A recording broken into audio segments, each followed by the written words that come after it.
Hey, good morning, you guys. How's everybody doing?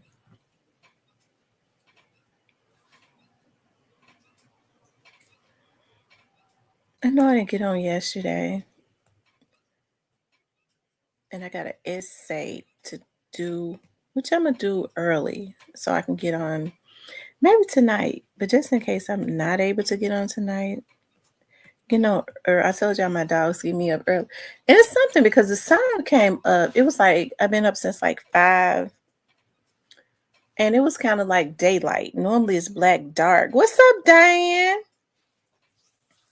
Normally it's black dark at 5, like around 5 something. It was like daylight when I looked at there. So I didn't even know time had been set back. But how is everybody doing this morning?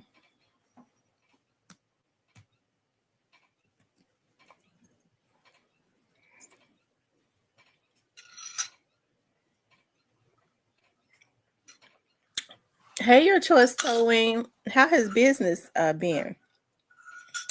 How has business been?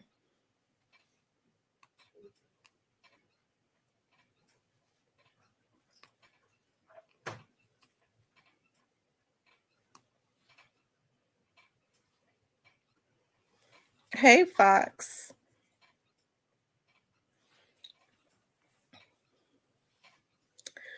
I was looking at the news, like the robberies. It seems like the robberies in Memphis has gotten worse.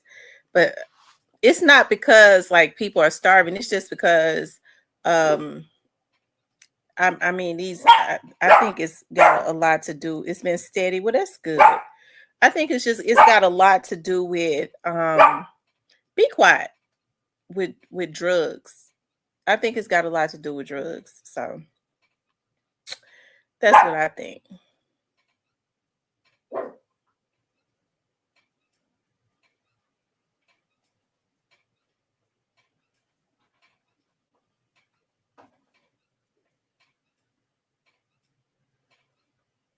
Um Highland is not a real like bad area because if you go further down Highland, like the northern part, on the other side of Poplar, as a matter of fact, is really nice.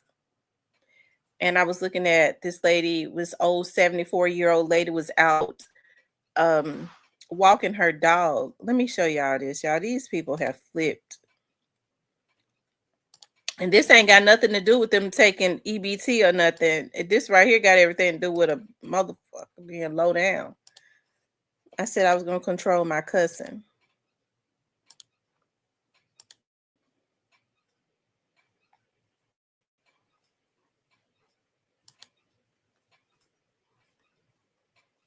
Now they tried to say air conditioning, heating, plumbing, and generators is a proud they said he's sponsor 24. of News Channel Maybe that 3's was a WeatherNet. typo.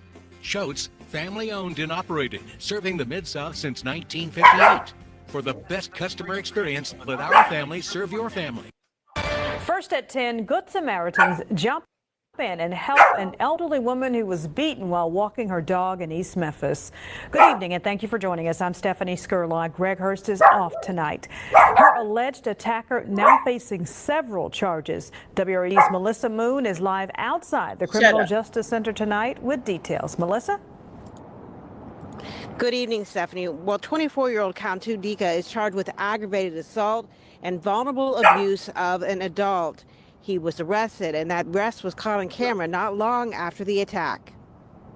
A 79-year-old woman out of the hospital and home recovering after being attacked by a masked man outside her condo building on South Highland Sunday morning. Neighbors say it happened near this church where the woman was walking her dog. Police say at least 2 drivers passing by saw the victim being punched and kicked and honked their horns. One driver got out of his car and chased the suspect, later identified as Cantu Dika, behind Edinburgh Towers. The other motorist tried to follow him. Dika was arrested nearby on Galloway Street. And the kids were screaming, "Mommy, somebody's in there, a masked man is in our yard." So we hopped up, came to see what was going on. Joy Crenshaw says the man jumped a fence and found himself trapped inside her gated yard and surrounded by police. And so my husband asked what was going on, and they was like, hey, you need to go in the house, lock the doors. You have an armed suspect in your yard. Her husband was able to capture this video of officers taking Dika into custody in her driveway. In the video, it does not appear he was armed with a weapon. Crenshaw was disturbed when she found out what Dika was accused of doing. Oh my goodness, it's scary. It's scary. And then just to end up in our yard at 8:30 in the morning on a Sunday, it was pretty scary. Now, Dika is being held on a $125,000 bond. He is scheduled to appear here in court on Tuesday. For your news leader in downtown Memphis, Melissa Moon, WREG News Channel 3. Now they say he's 24 years old, but that's really sad. They said, I mean, like, Highland is a very busy street.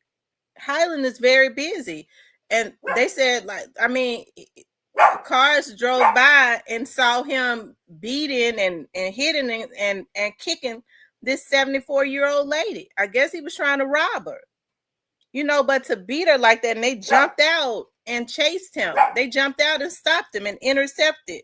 And that's when he ran into those people's backyard. That's why I said, this ain't got nothing to do with you know, food stamps and stuff being intercepted. I mean, that ain't got, that's a character issue right there. That's something that person is used to doing, because who would ever take to beating a 74-year-old lady that was just out walking her dog? You know, they said that she's gotten out of the hospital and stuff, so thank God for that. But that's sad. It sounds like to me that's a drug issue.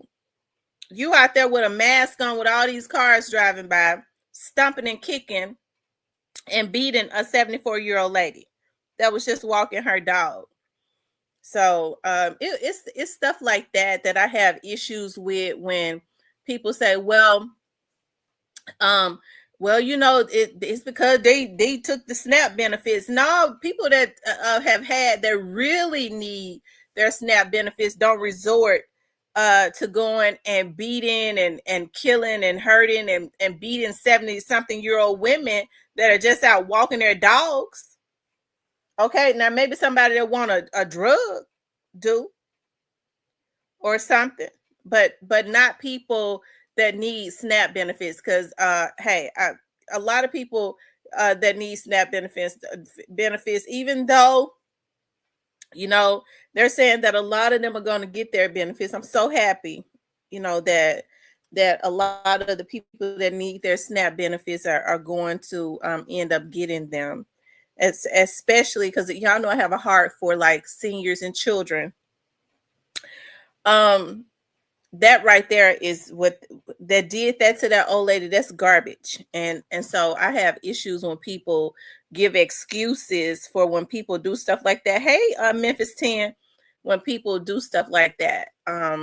And so when they said, well, you know, them thugs, them street dudes, it's a lot of thugs and street dudes that would never resort to beating a 74-year-old woman. That's a different caliber right there.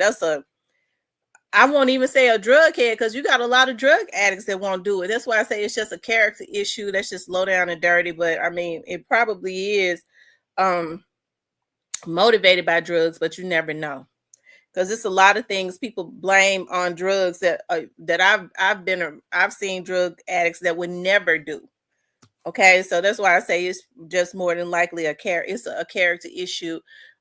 People need to be held responsible for what they do. They did give him $100,000 bond, which is good, because he could have killed that old lady. And I'm so happy that the Good Samaritans in Memphis didn't just drive by and pull out their camera and say, ooh, look at him stomping that old lady, and took their video out. They jumped out and did something and got him off of that lady.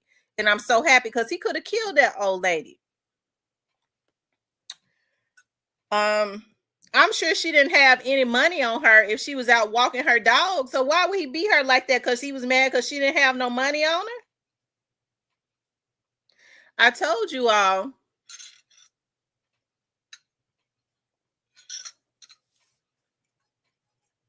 That's right. If you see something, do something. I don't mean no harm. I'm not going to ride by and see a man beating a 70-something-year-old woman. I'm going to call the police. But see, I carries. Sometimes you might have to go ahead and I mean, use that car as a weapon. Okay, you might have to go and use your vehicle as a weapon or something. Okay, when he a tire on top of his head, he'll really, you know. So, but like I said, those were some good Samaritans. But I mean, y'all, Highland is a very busy street, isn't it? Your Trust Towing. Highland is very busy. So it's something wrong with him we know it's something wrong with him to be out there on Highland stomping and kicking an old lady with a mask on trying to rob her. As busy as that street is. But you know, somebody did that to an old man and he died right there on Union at the Tops on Union in the parking lot. They beat him to death and he died. After he came out of the Tops, he was like 70 something. They would be at least scratched up if I could get. I'm telling you, when that man jumped out, he ran from that man. That's how he ended up in them folks' backyard. See, he want to beat up and stomp and kick a 70-something-year-old woman. He said, Miss T, I know I got such a habit of saying, okay, I don't know why. It's just. I just gotta. I don't know why I cannot stop saying it. I be saying it unbeknownst to myself until I go back and look at some of my videos and I go, "Oh my God!" I said, "Okay," so many times. But yeah, I say "okay" a lot. Roscoe, stop. Leave them folks alone. They could be out there walking if they want to. I need to take y'all little butts out. It's too early though. I have to take my strap with me because folks be lurking early in the morning.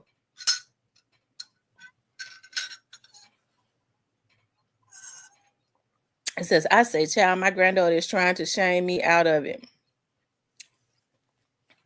I say child all the time to child. I used to have it bad about saying honey baby child, and that's what I used to hear my aunts and stuff say, honey baby child. I tell you, the stuff that we pick up on, like when we're kids and we carry it, but okay is something I just picked up on as an adult. Because I don't think I said okay a lot.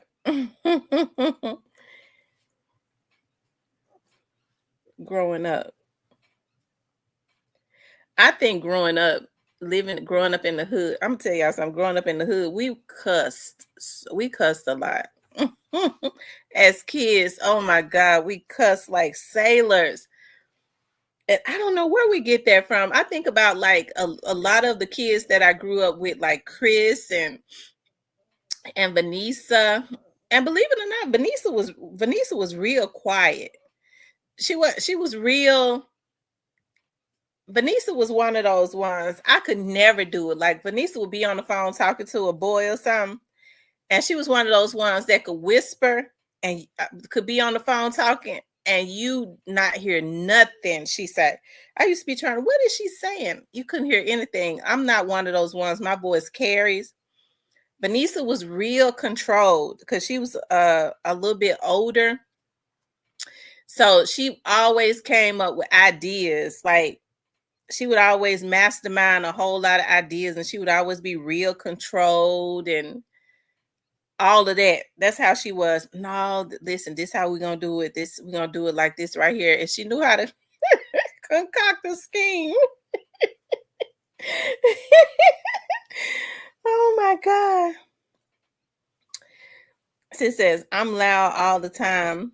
Even my quiet is loud. I remember one time we went to the fair and she was like, this is how we're gonna do it. She was like, I know we're gonna get a lot of numbers and stuff. Said, so you don't have to write no numbers down. Said, so this is how we're gonna do it. We're gonna she took a piece of paper and she wrote out numbers. She was like, write your number down like 10 times and cut the paper up in little pieces. So when a guy stop you, you already be ready. He asks for your number, because that's when guys ask for phone numbers and stuff, and they really, like to try to court a girl. Okay. That was back then. Okay. Now you see a lot of women that are aggressive, which is crazy. I don't believe in that, being aggressive. I was taught if a man wants you, he gonna come and get you. It was like business cards of the 90s. Yes. So we would be at the fair. A little guy would stop, talk to us. What's your number? I already had a number ready. Here you go. That's so funny. I think about this stuff now. We actually were allowed to like be teenagers and have fun. We looked so forward to going to the fair. They had Liberty Land. They took that away. They just took away everything in Memphis. Because when I go to other little cities, even like when I went to it wasn't Gatlinburg. It was oh God, it's the little city right next to Gatlinburg. They got so much stuff there. When we was coming back from out of town, our family reunion in Indiana earlier this year.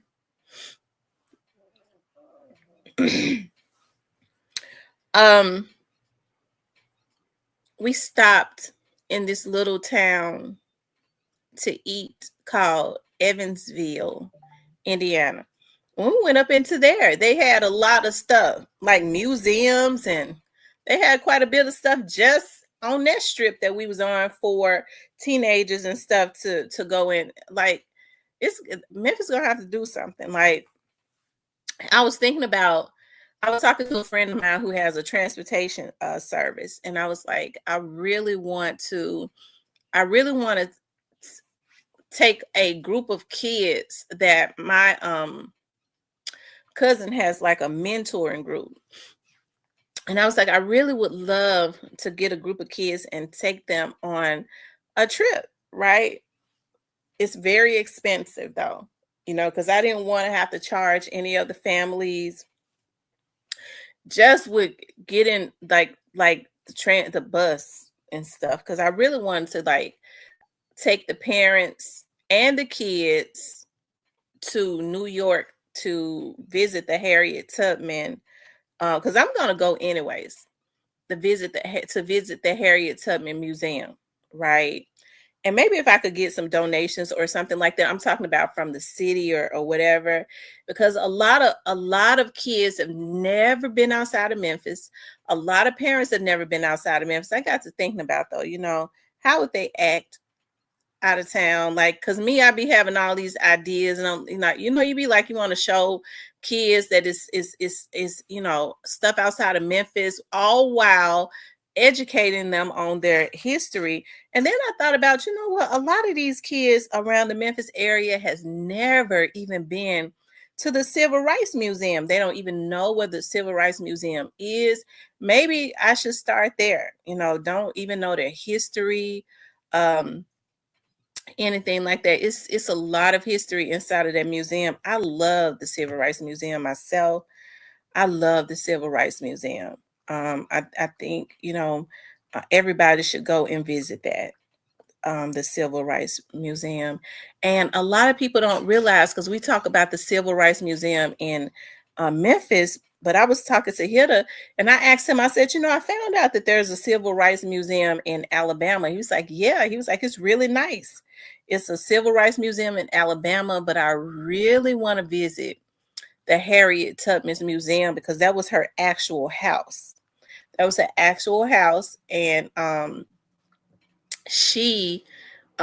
made it into a museum. Her land, she's buried on that land and everything. I'm so into, I wish people would really get into learning about like where we came from and what our ancestors went through. A lot of people don't know that Harriet Tubman I'm so fascinated with Harriet Tubman and Sojourner Truth.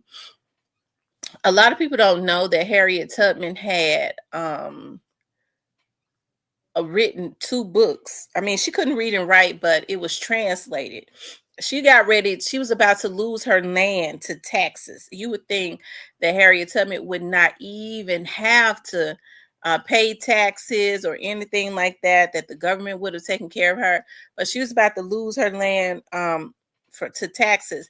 And so she ended up having to write a book to get money to pay her taxes. So what happened was she actually got a lady, because there's so many books out there about her, but it's on Amazon. I actually got the ebook, and the lady translated the books in her own words. And I'm gonna tell y'all something. Even though, you know, they swore to secrecy and all of that, when they were doing the Underground Railroads and all of that, when the person that was translated and writing co-writing that book with her in her own words, when they would try to get her to tell the secrets, she would go all around there. God was with us. We had an Underground Railroad. We had good white folks that helped. That's what she would say. We had good white folks that helped us. It was just God. That she would not go into deep details. Like, she took a lot of those secrets because they wanted to get, she would not go into telling names or anything like that. Swore to secrecy, and she did not do it. Even after slavery was over. I was like, wow, that was amazing. Like, it's so many books out there that people have written, but it's 2 out there that are in her own words. And she had the right to save her land. I think it's awesome. And her English and stuff is broken and all of that. But I was just like in awe. I remember when I first started reading, I ain't gonna lie, y'all know I be getting to crying about everything. And I started reading in her own words and stuff. I was like, oh my God. Like, it was so emotional to me. I was like, oh my God, like I'm actually reading Harriet Tubman in her own words. Like, it was just awesome. So what she ended up doing was, when she got her house, when she came back from Canada, the government did give her a house, but they was going to take it back for taxes, right? Because, I mean, she had been a slave. So what she did was she used her house as like slaves, people that had been slaves and had been sick. And, you know, a lot of slaves were in poor health because they had been beaten and years of so she used her house as like to feed homeless people. She would help to heal them and all of that. And she grew a lot of her food. And she said, well, some days she didn't know how they was going to eat. And she said she would just pray. She said she would pray, and then she would open the door, and it would be, you know, somebody would, you know, have baskets of food, and they just learned to start planting and gardening, all of that, right? Because even still, they shamed the government into giving her a house, but I mean, she still had to worry about eating and stuff. You know what I'm saying? Like, they really didn't want to take care of her. They really didn't. So anyways, it's just, I mean, I think when people, especially young women, I think Black women, especially what they try to depict Black women as now, baby mamas, all on, you know, video and stuff, shaking their rump and all of that. Like, I think they try and black out our history of strong Black women that stood on something that were, you know, they don't ever want there to be a reference of a Harriet Tubman or anything like that. They want to black that out. They don't want for Black women to know whose shoulders that they stand on, because it's a money-making business of Black women being whores. It's like modern day type situations, you know, when we get to talking about words and stuff that we use, and people don't even know why or how these words originated. Like when they call white people hunkies and stuff, which is a derogatory word. I would not recommend. It's a derogatory word, just like nigga is a derogatory word, right? But hunky was originated from them making black slaves into prostitutes, right? They made them into prostitutes. And so when the white slave masters or whatever was prostituting these slaves, when the cars will pull up, these white guys will pull up, they will honk the horn, honk. That's why they call them the honkies, right? So I really think that I mean, people need to. I think we need to. If we get back to learning our history, I think we could really build something. We could start building and have a lot of pride and start really building something again, like they did with the Black Wall Street, taking pride in who we are and where we came from. Just like other cultures, they have a lot of pride in their cultures. Black people will, hey, I think our community sells out. Okay, our community, after all that we've gone through, and a lot of the things that are engineered, and a lot of things that we still go through to get into office and sell out is unacceptable. Okay, to sell out. I think though what we have to do is also start supporting the people that are willing to stand on the front line for us and stop being flattered. Our community like to be finessed. Okay, come into my community, stroke my ego, beg me, hug me, kiss me, even though I know it's fake. He ain't gonna do a damn thing for us, or she ain't gonna do nothing for us, but she finessed me real good, right? So we got to stop wanting to be finessed and start looking at the bottom line, right? What is the bottom line? And the bottom line is that our community is suffering. Okay, our community is suffering, and we have the material and the tools to come out of the suffering, but our mindset is messed up. Our mind, there's a sickness in the mindset as it relates to our community, and that's kind of what they wanted, because you talk about a community of people that God blessed with everything, like the dance, the vibrations, the swag, like everything.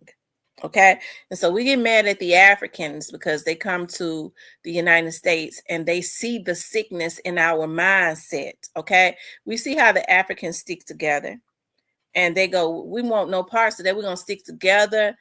I'm gonna own the African shop for 5 years and make a lot of money and build a house back over in Africa and go home, and then I'm passing on to such and such, and she gonna own it, and this and that." That's what the Hispanics do. That's what the Africans do.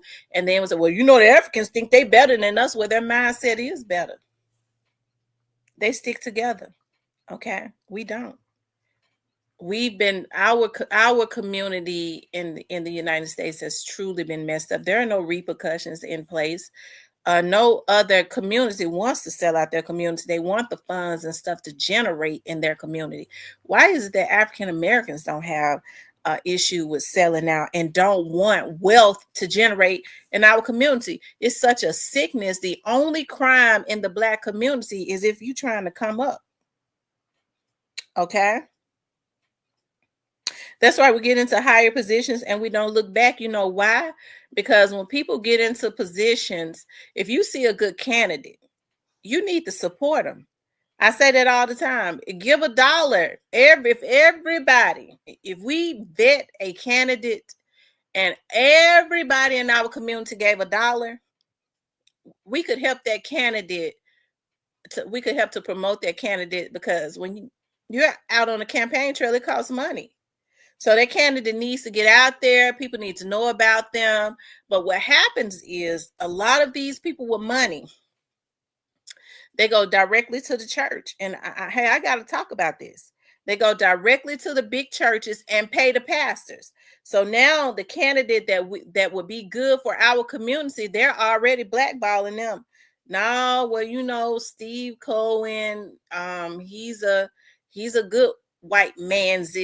Steve Cohen already laid that money out to him and has promised them some type of contract. So whoever is going to be good for the Black community, that's going to help the Black community and turn around this corruption as a whole, has already been blacked out, because a lot of people believe and honor what their pastors say. I thought pastors were not even supposed to be involved as it relates to politics or to influence or anything as it relates to that. That's what I thought, because they're nonprofits, right? But it happens. And so, I can't vote for such and such. Well, he'll be good for the community. He's not bought and paid for, because the people that put money behind folks, when they get into office, they're going to do what those people say, because they've already bought and paid for them. They're not going to do or help the common people, right? They finesse you, right? And so, but no, you ain't got to do what pastor say, do, because, he a man of God. So, the man of God said he done heard from God. Okay.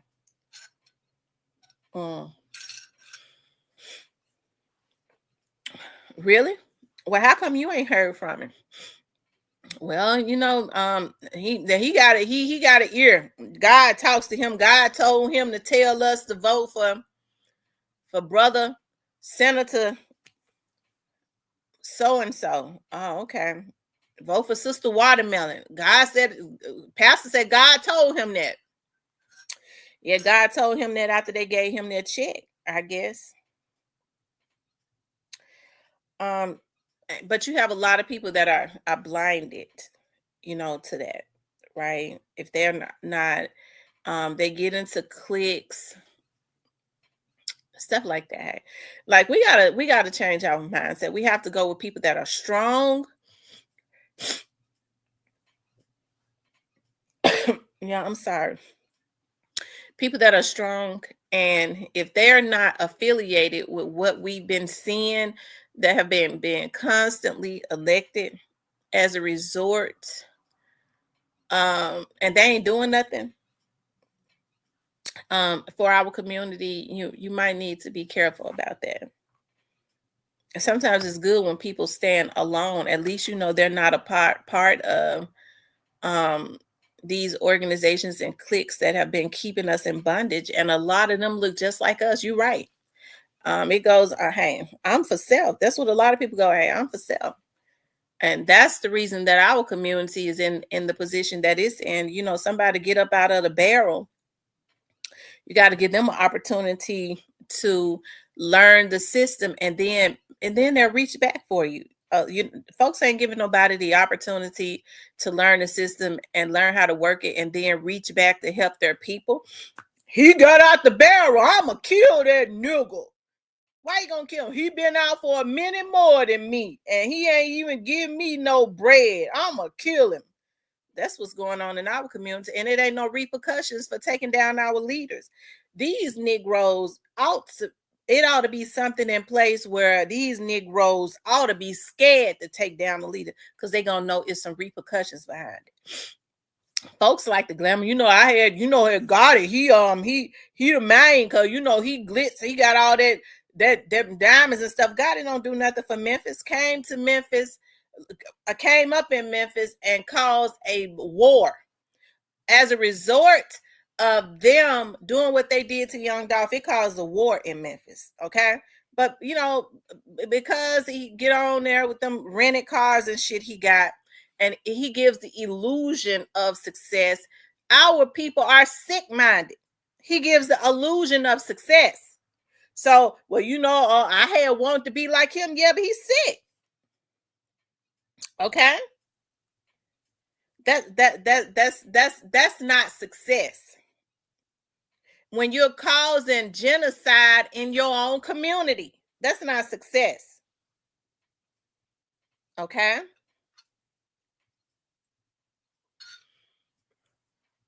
But it goes to show, like, I'm also learning, like, you have to you have to, I guess, meet people where they are. Like I was able to see really good examples of what success was, because success is not just money. It comes with, you have to have the character too. Yeah. Okay. I don't want to get into that. Right. That is corrupt. Absolutely. So I said all that to say this, like, once we learn our history, once our mindsets change, and that jealousy in our community, I often think about, like, you had people around like Al Sharpton, you had Jesse Jackson. All of these people were around when Dr. King and them led the People's March. They knew exactly what it would take to lead another march because they was a part of that. But they never did it. They never did it. Okay. And that's because, hey, our leaders, I don't think they were leaders like that, but I'm just saying, like, we don't protect our leaders and stuff. We don't protect our leaders. So nobody really, really, like, after, let's see, they killed Malcolm X, then they killed Dr. King. Who have we had? Who have we had? Like, Minister Farrakhan could have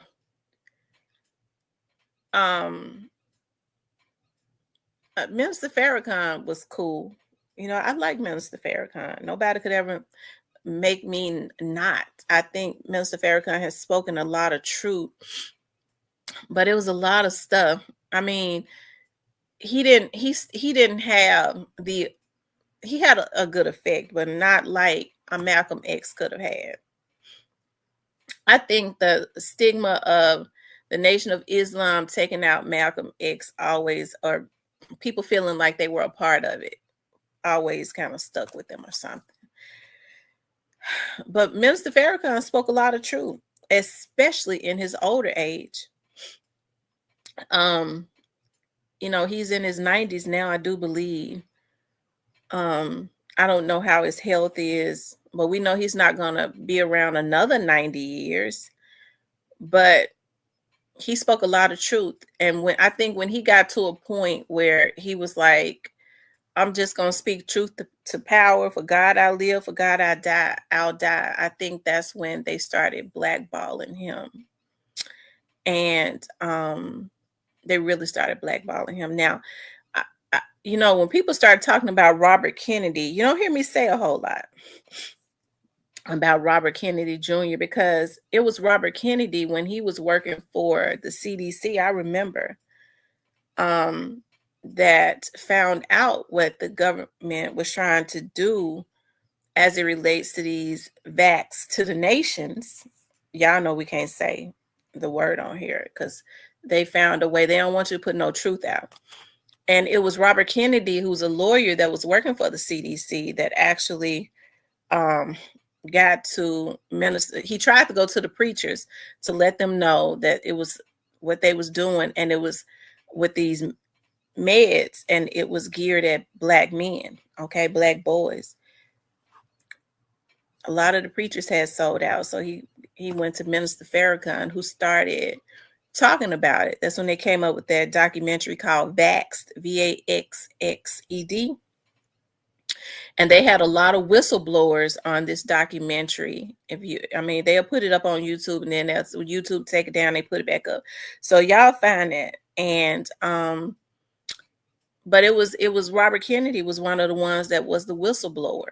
And I think what's so hurtful to me is so many they said so many big preachers had sold out to the pharmaceutical companies that they would not dare talk about it. They would not allow these whistleblowers, some who are in hiding right now, from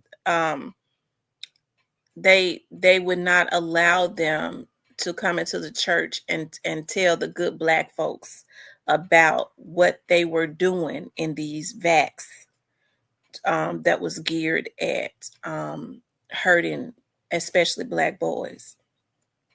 because a lot of these churches had already sold out and taken money from the big pharma companies. So it's really a sad thing. That's why I said we sell out for a damn donut, and if you put some sugar on it, you finish. They'll sell out they'll sell a lot of but it happens in our community because there are no repercussions behind it. There are repercussions in other communities, okay, and that's why they don't do it. Sis says empathy and self-preservation is a balance. At 67, my tongue is looser than it was earlier. If you kill me, it is for a good cause. True, right? You have to speak truth. You have people that will not. Yes, look that up. You have people that just will not say anything when they're at. My dad had always taught me. Folks always say, well, I want to. That's his son, the one that is in Trump's administration right now. That's him. You have people say, well, in our community, God gonna give me a seat at the table. He gonna put me before kings and queens. They be talking about people like the president and the senators. They call them the kings and queens, right? They gonna put me at a table. So what did you say when you sat at the table? You see all of the atrocities and the murder and mayhem in our community. You see the poverty, all of that. What did you say? I got there. I laid hands on him and prayed. Well, you ain't did a damn thing. You got your ass you had a seat at the table and you didn't try to help your community. You didn't speak up about the issues in our community. These things that are being engineered, okay? You didn't speak up. You didn't say nothing. And so my dad used to always say, when you get a seat at the table, what good is having a seat at the table if you ain't going to say nothing? Okay? People are afraid to say something. My dad said this rich white guy once told him, he said, this rich white guy told him, he told him, African Americans, when because we've been taught not to, I just want a little bit, except for when it comes to us, we'll try to take everything we can from another black person who ain't got no more than you. Yeah, I got over on that bitch. I got over on them. It's a hustle. We try to hustle each other. That's why when I see people with a hustles, they got to, they like to try to hustle people. I don't fool with them because I don't want to have to cuss them out. Okay. So, anyways, my dad said this rich white man told him when we get blacks, he was a philanthropist. African Americans, and they won't tell us, they won't ask for what they really want. He says that they'll, need $15,000 and they're coming there. Well, I ain't gonna be greedy. Just give me $7,500. And that is the issue when we are sitting in front of people that can really help us. But you got to have a plan and stuff.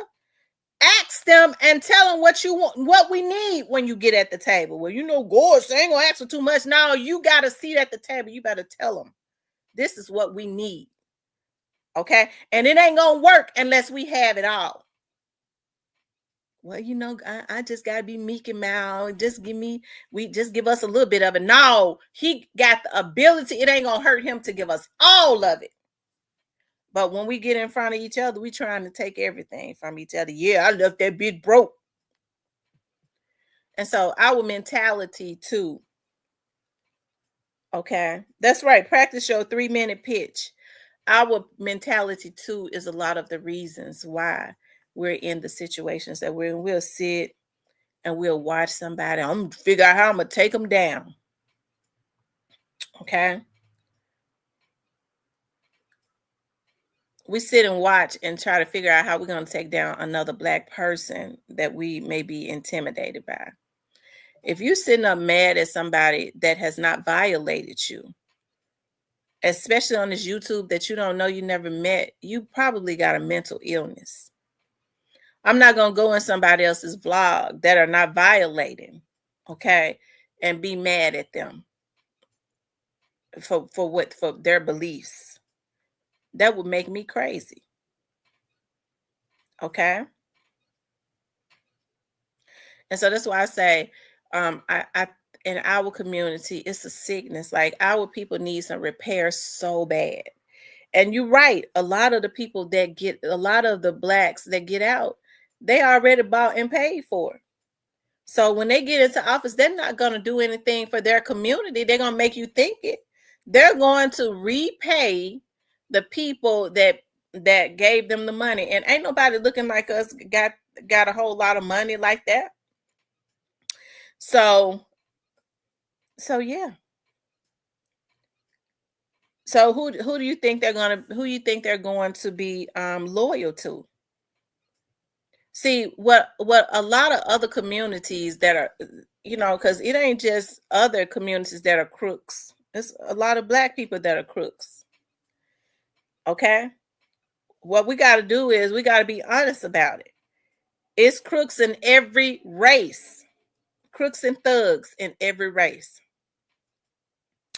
And so what I think a lot of these thugs and other races have realized is that they can take advantage of the black community a whole lot better if they put a black face in the place.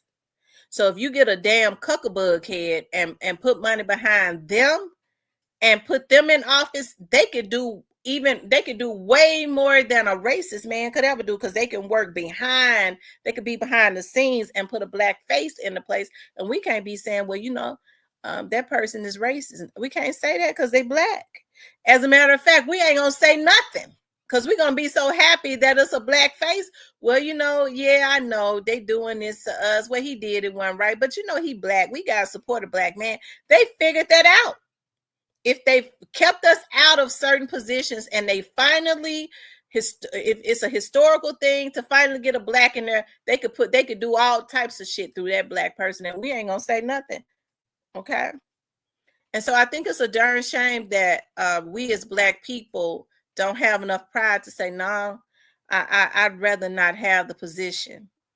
If you think you're going to use me to further hurt our community, especially with our ancestors and all of that has gone through, it ain't no pride in our damn community.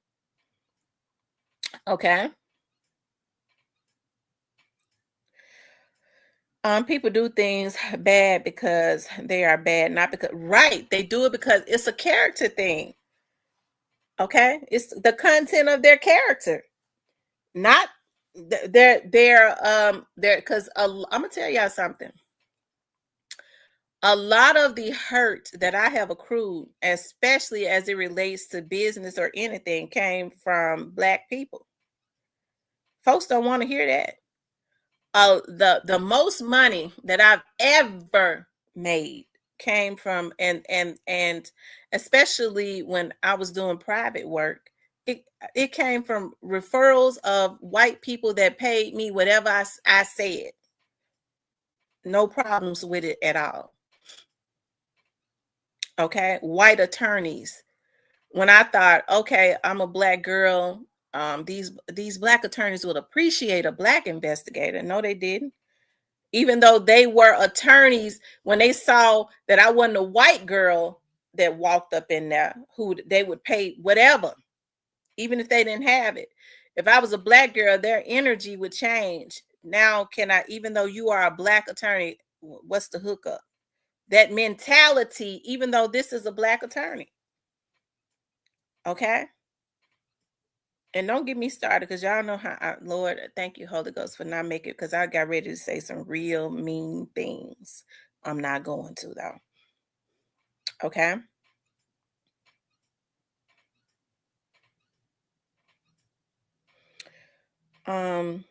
Confirmation bias without critical thinking would twist your mind. Absolutely.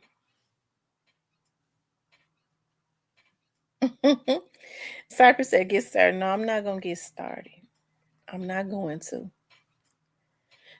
But what we have to do is we got to figure out some things, because it's like generational curses.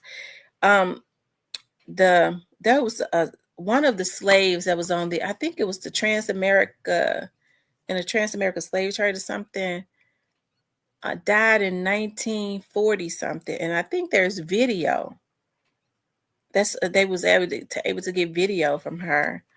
I started looking for that the other day, because y'all know I love going and looking at stuff like that. It keeps me grounded. It gives me fire.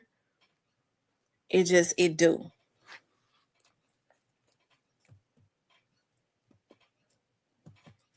Hold on.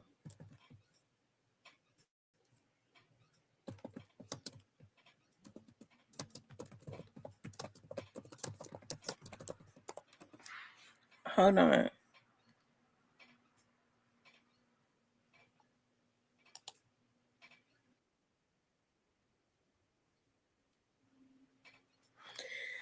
See, y'all, it's stuff like this right here. When we killing each other and all of that, and we lazy, it's stuff like this that I like to go look at. These people had it hard. Former slaves film speaking about their experience as a slave in America. Hard. He worked hard. I worked hard. I get up at 4 o'clock and get my breakfast done. Just at dawn of day, I go to the field and we pick cotton. Mr. and Mrs. Haywood Jenkins of Sharkey County, Mississippi have, between them, picked cotton for over a century. My boss man came along. He says, Ray Jane? I said, sir. Says, I say, when you wash? I said, I washed last night. He said, I don't want you to do that no more. That's my agent, you know. He says, every Friday morning or Friday evening, you wash. And let all the children stay there with you until you get through. When you get through, then y'all can go back to the field and wait. Now, the agent was mean, some of them. Some of them was mean. They want to hook the colored people. And that time, the white man come along. He says, hey, but you ain't in the field yet? He just had started plowing. He said, yes, I just not had to eat my dinner. God damn it, you ain't doing a goddamn thing. Says, God damn it, I ought to take this damn stick and frail the hell out you. He said, no, sir, if you frail the hell out of me, goddamn, I frail the hell out of you. It make me feel bad if I was under them, you know, how mean they was to treat us like. Yeah, these were freed slaves that they were able to, in their old age, get video of back in the old days. Like, I like going finding videos like this, like old videos.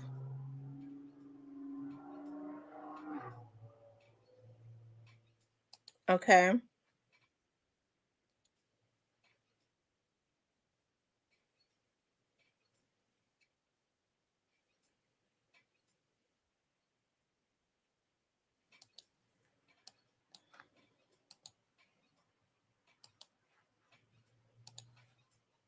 It's a voice rarely heard, the voice of a formerly enslaved person. Few know that in the decades following emancipation, interviews were done in an effort to preserve their stories. And in tonight's Prime Focus, you'll hear some of what they said as part of our partnership with the 10 Million Names Project.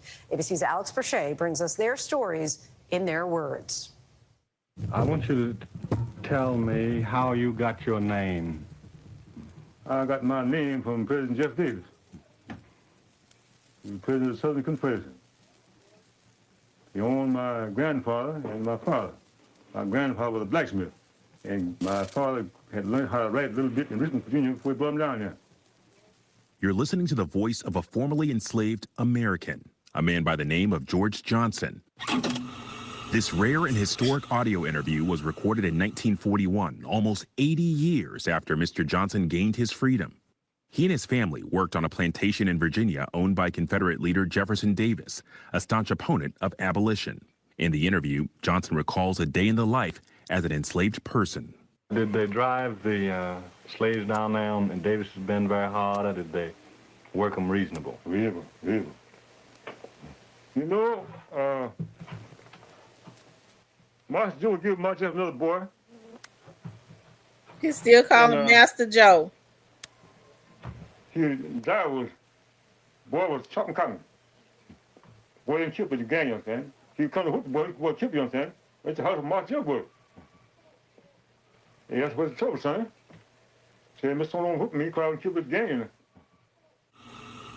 Audio tape interviews like this are striking and uncommon, but are actually part of a long legacy of Black families, communities, and institutions, including historically Black colleges and universities, that lead the way in collecting and preserving the oral histories of the formerly enslaved people in the 19th and 20th centuries. In the 1930s and beyond, technology allowed some of these interviews to be recorded as part of both federal and independent projects.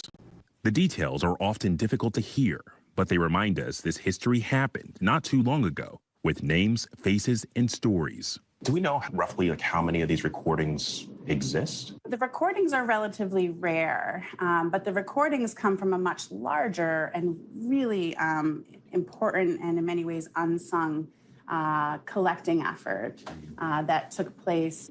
In terms of audio technology, most of it was not recorded by audio because the technology didn't exist, at least in any kind of widespread accessible way when most of those were conducted. So it's really just a handful of audio recordings we have.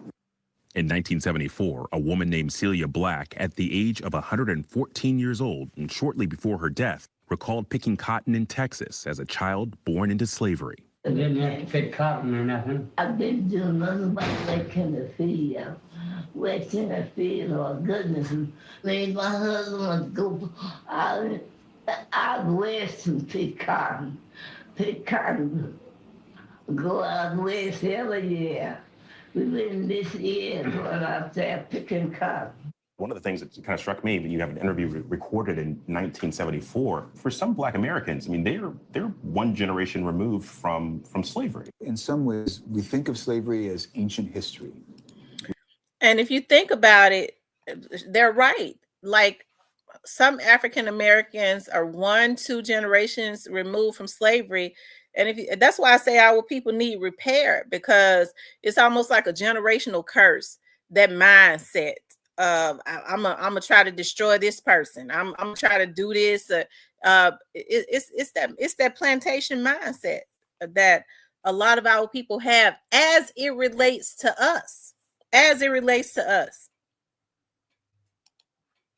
We think of it as something that happened a very long time ago to people we couldn't possibly have known. I was 6-7 years old in 1974. So it's kind of amazing that we were alive at the same time. I was alive at the same time who was someone who had been born enslaved. Alex Haley's Roots premiered on ABC just 3 years after this interview with Celia Black. What's your name? Kunta Kinte. Alex Haley came into his work, Roots, what became Roots really, through his grandmother's stories. So we're really talking about oftentimes great-grandparents at this point in the 70s. Dr. Kendra Field, chief historian of the 10 Million Names Project, and Harvard professor Vincent Brown explained how these recordings illustrate an enormous preservation effort. The firsthand accounts shedding light on the darkest chapters in our American history, yet also revealing incredible African American strength and survival. Didn't you have some entertainment, doing a dancing or anything? Oh, I used to dance, but I don't do it now. No, I don't dance now. I try my best to serve my math. I'm trying my best to serve my Heavenly Father. You hear these recordings. What were the emotions when you hear, the recollections of a Celia Black? First is just the miracle of her survival. It's just that I'm actually hearing this person who had been enslaved. That's kind of a miracle. Celia Black was alive when Abraham Lincoln was president and lived to see the resignation of President Richard Nixon. Oh, man. You remember Abraham Lincoln, president? Oh, well, they gave him a good name. Oh, Abraham Lincoln. They thought Abraham they thought, everybody thought Abraham was that better than the world. In a similar effort to preserve this history and legacy, the 10 Million Names Project is a moonshot endeavor that aims to use the power of ancestry research to identify the names of the 10 million men, women, and children who were enslaved in the territory that became the United States. The goal is to put names and faces on this vital history. not only to give the enslaved the dignity they deserve, but to connect those living today with their family's story. With the help of the 10 Million Names genealogist, we were able to find the direct descendants of Celia Black. Yeah.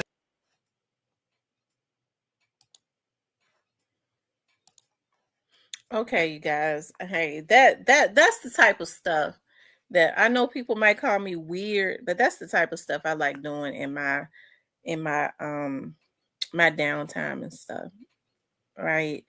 I think it's so empowering to go and find that. Just listening to this lady that had been on the plantation, hearing her voice, all of that. She lived to be 100 and something years old, 117 years old, right?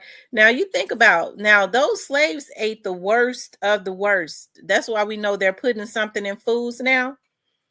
A lot of people are not living to be that old. They was eating hogs and stuff now that they claim that's killing us. It's something that they're putting in the food and the water, right?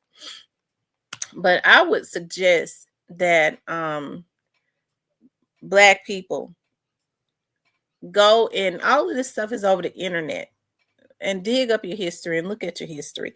You won't have time to hate on another sister or brother if you go and try to figure out who you are and where you came from.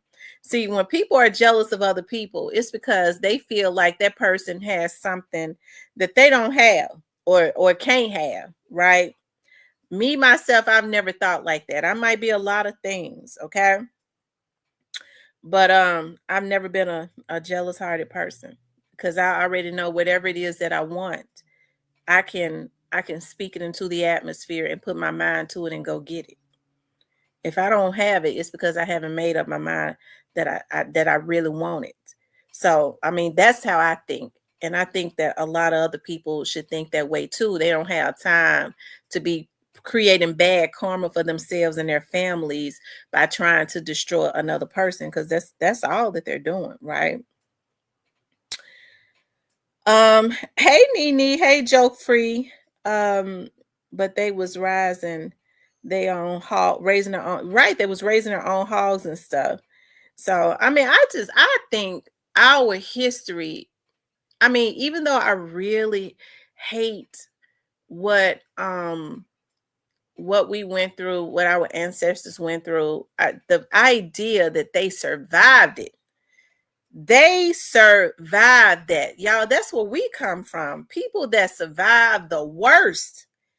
A lot of people ain't surviving breakups. They can't survive that. They talking about they're going to kill themselves. Folks that was raped and killed, I mean, husbands and children sold off to, they survived it and lived to tell about it. Isn't that something? That's what we stand on the shoulders of that.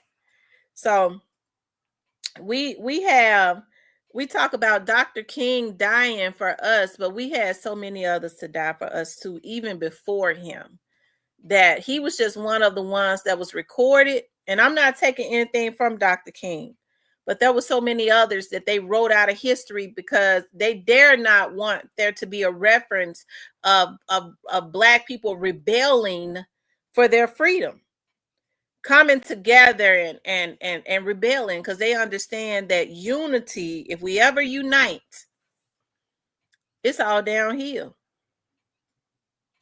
Okay?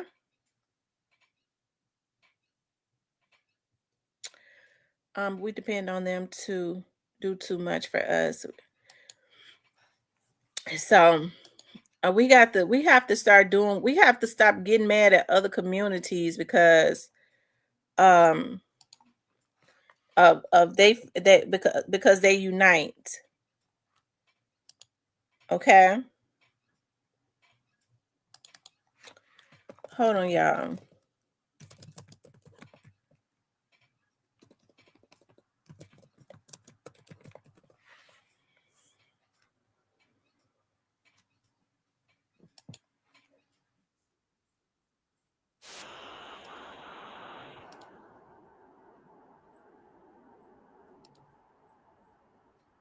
Specifically for the role. This man was forced to have sex with hundreds of women every day.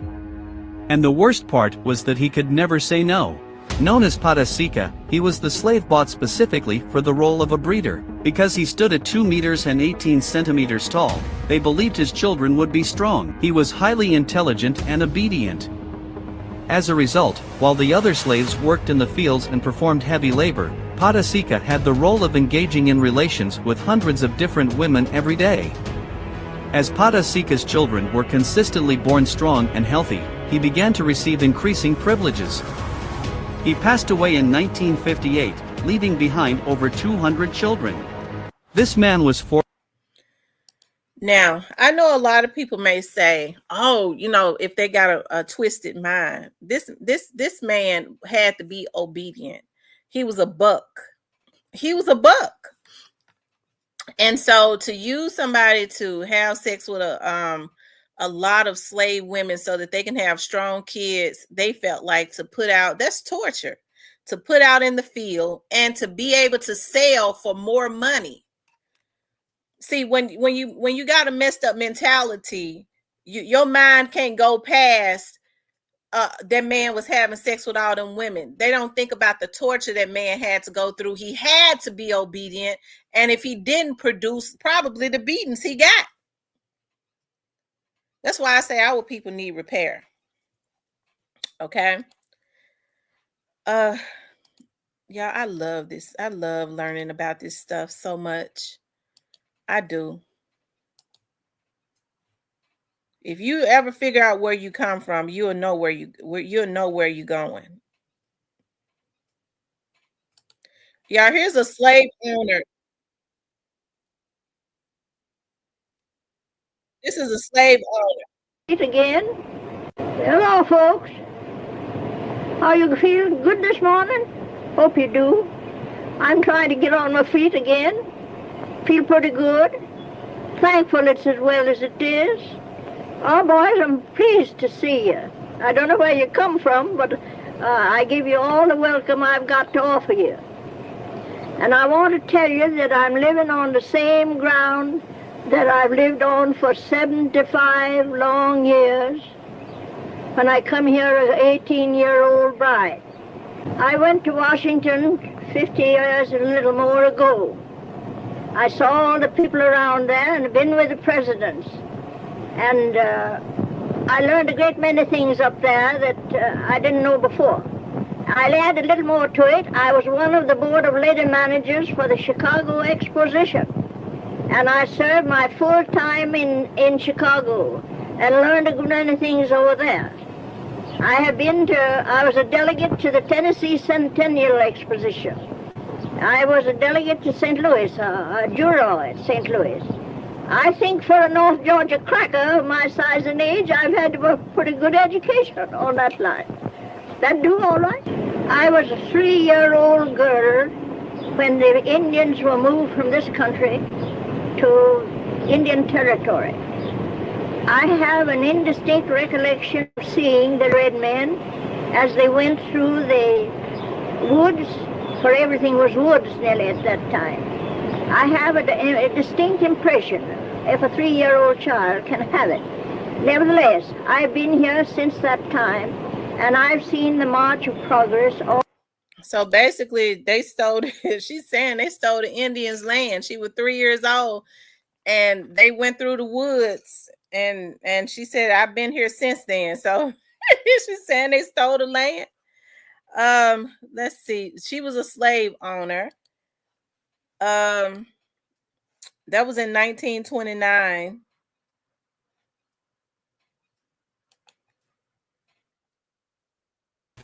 No, I don't. Because when a slave... If he thinks slavery was immoral. No, I don't. Slave owner. Because when a slave came from Africa, he couldn't speak the language. He was totally untrained to do any job at all that would fit in with the civilization. Someone had to take care of him. Someone had to take care of him 24 hours a day. And it's pretty hard to do that unless you owned a person. So I think slavery just had to be in those early days. Mr. Hasty, what was life like in those early days? As far as the colored people were concerned,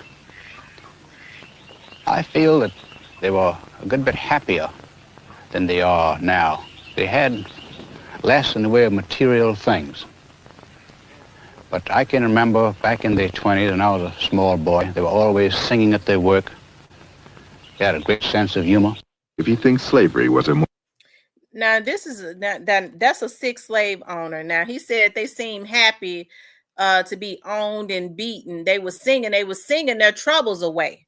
They learned to adapt, but they didn't look at slaves as being humans. Okay, so I'm glad he did. Okay, so that was back in the 20s. Hold on one second. Let's see. But he has breeded that sickness down through the years, I'm sure. Let's see. And listen, I don't mean no harm. When folks say, well, that's mean for you to say, let me tell y'all something. Some people have to die for a generation to come out of bondage. Just like I'm glad he gone on somewhere, dead and gone on somewhere. Some of these black folks gonna have to die too, because it is because of them selling out and their messed up mentality. Some people have to go for a generation to be delivered. Okay?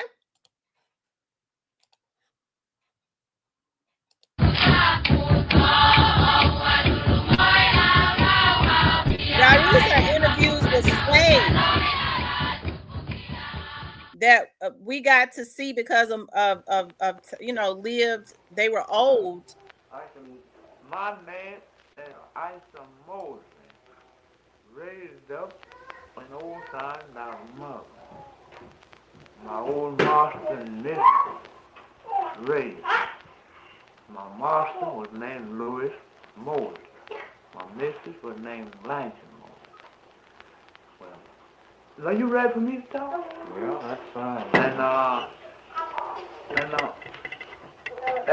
my mother was a housewoman, and after she died, my father was a field hand, and white folks kept me around the house to tow cool water, houseboy like, and they had two weavers weaving, had two looms running every day.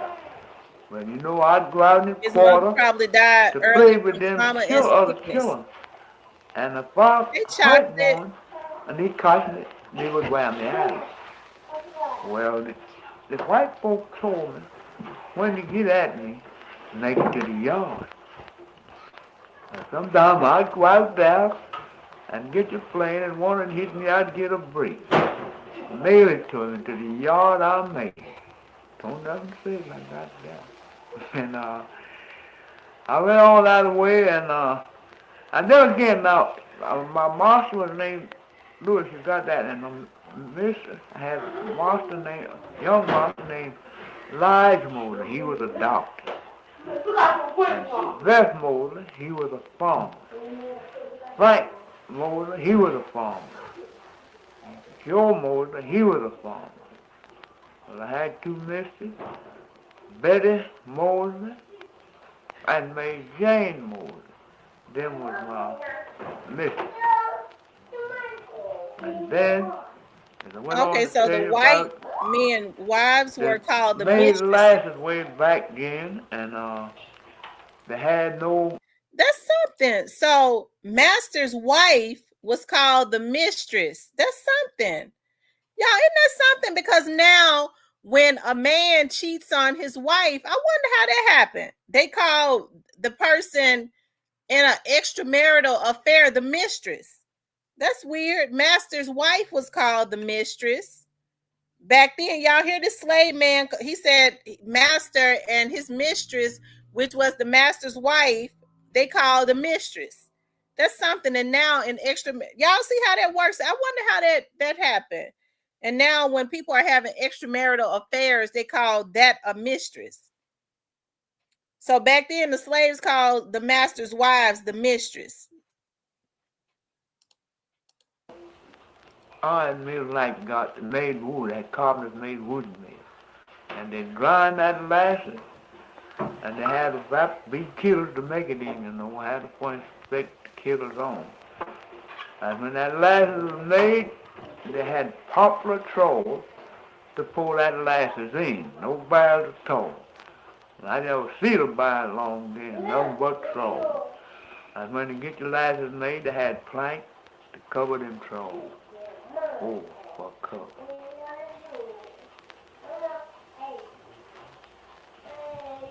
Well, you told me something about the way to make soap in the old days. Yes, sir. I've explained that. Now, I was large enough to tote water to the soap maker, put on the ash hopper. They had a bad,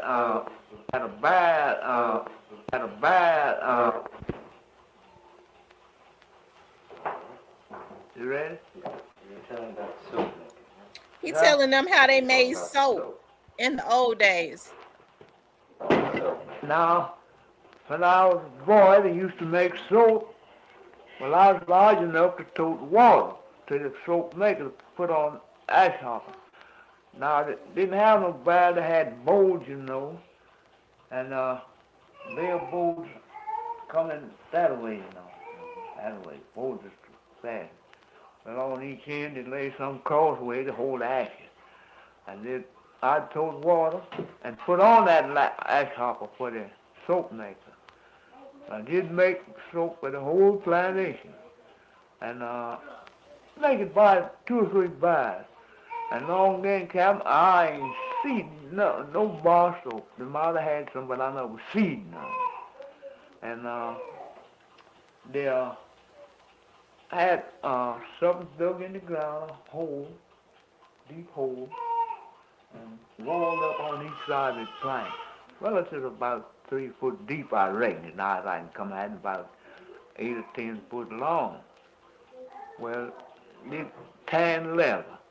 They'd lay a bark down in that hole, and then they'd lay a hide over that bark. And then they would lay another layer of bark and another layer of hide till it got it like they wanted. And then they'd fill that thing up with water. But now before they tan that leather, they had a place to put it in to lay a while and get the howl. Wow, y'all, rest in peace to all of our ancestors. I tell you, I get carried away and emotional when I hear this. We was children, good sized children. Let's listen to another What's one. up, you guys? This is Trips Exposing the Matrix, and I'm Trip. Today's video is one that I've been putting together for a long time. I've really been trying to figure out what's the best way to present this to me, and I want was over the state's rights to own slaves. And so some people will argue, oh, the Confederate Army wasn't fighting for slavery. Yeah, these are former. This was 1930. These were former slaves. Yes. Well, when I was a little girl in slave days, I always had something to do every day. Every day.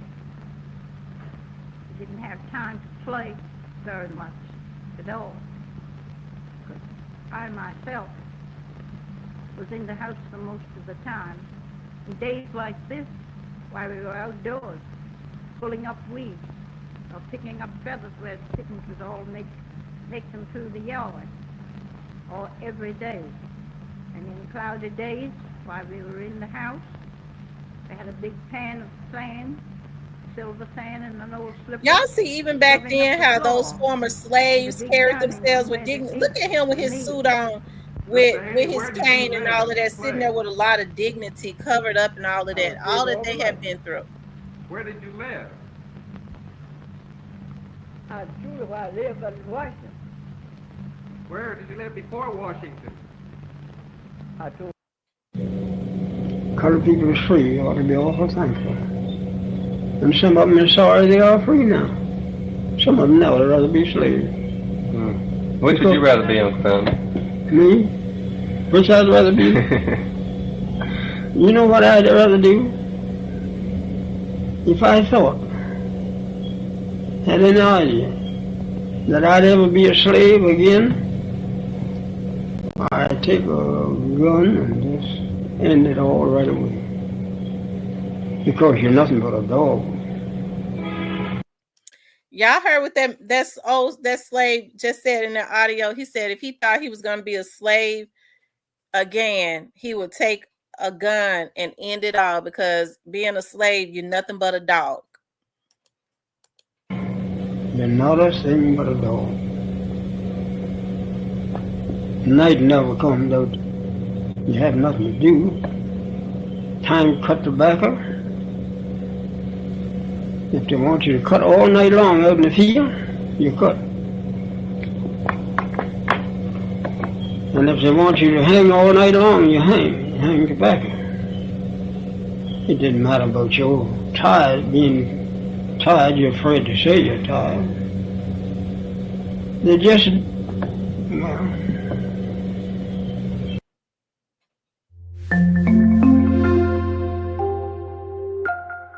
remarkable discovery. Anyways, I don't know what happened. Okay, so it was only a minute.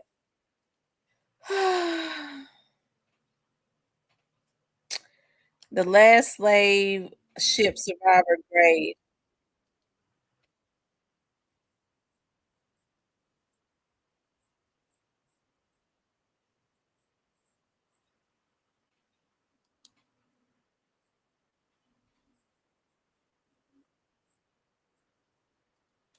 Oh, wow.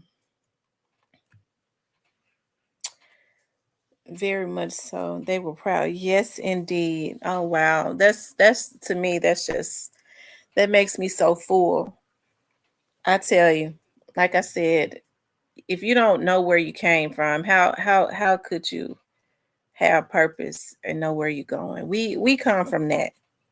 And even still, after they was free, they were proud people. They were, they were beat into submission, but they kept their families and stuff together. And, we think about the books were made to, I'm trying to understand how Master's wife was called Mistress, but now when there are extramarital affairs, it's called Mistress, the Mistress. That's really weird. Chronic systematic mental physical abuse over long periods of time is devastating, yet so proud and knew who he was. Absolutely, sis, that is so true. Wow. I tell you, that's something. When I didn't have any, oh my God. I tell you, it's just something. Yes, the reflections of resilience. Isn't that something? Worked hard. I mean, now you got, oh, Lord Jesus, I tell you.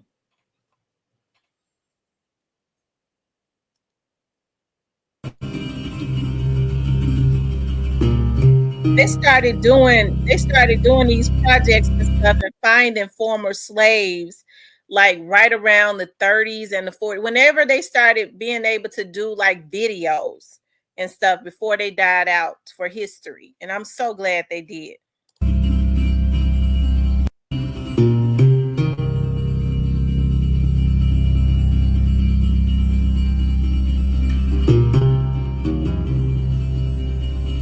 Yeah, she was one of the slaves that they brought in from the slave ship as a child.